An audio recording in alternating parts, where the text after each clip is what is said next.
Welcome to Whiteboard Wednesday, another communication tip on its way, and we're starting to look at silence when we communicate. This is a question that's come up more and more recently, and it's the frustration when we're presenting something to an audience and we feel like there's just some tumbleweed moments that are greeting us, and what we want is for those silence to be filled. So the question that we're asking today is, how long do we wait before we interrupt a silence? So we're going to bring in the magic whiteboard as always. So let's slide it in.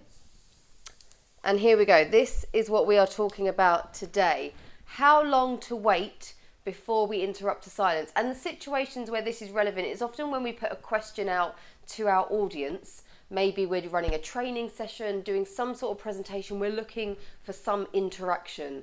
How long is too long or too short to hold a silence for? Now, I would argue the rough idea and my advice is to count to 7 quite slowly, and that's where you're looking for. Now, you need to find what's comfortable for you, but for me, I would say the magic number is 7 seconds. So let's say that I put out a question to you. So tell me what you think about A, B, and C.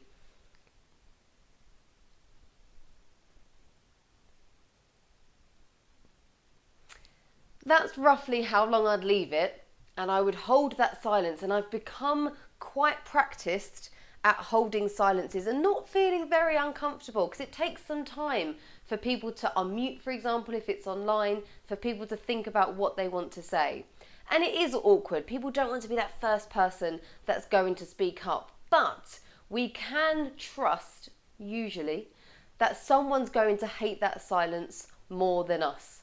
So if we hold that silence for long enough, someone will butt in because they don't like the silence.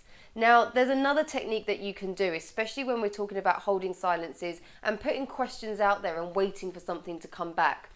You can almost fill that silent gap with just a repetition of what you're asking the audience to do.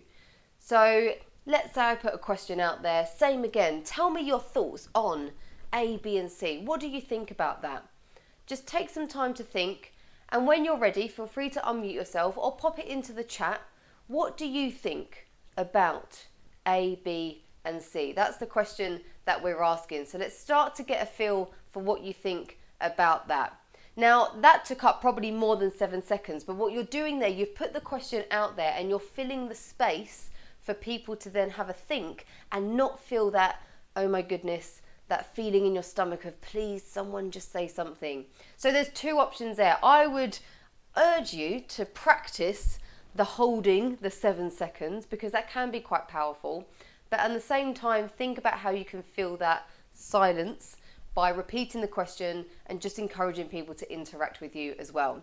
So that's the Whiteboard Wednesday tip today. How long should we hold a silence for? How long can we get away with it for? And some tips there, food for thought on how you can tackle that in your next presentation. If you found this video useful, check out even more ways to upgrade your impact by subscribing to my YouTube channel.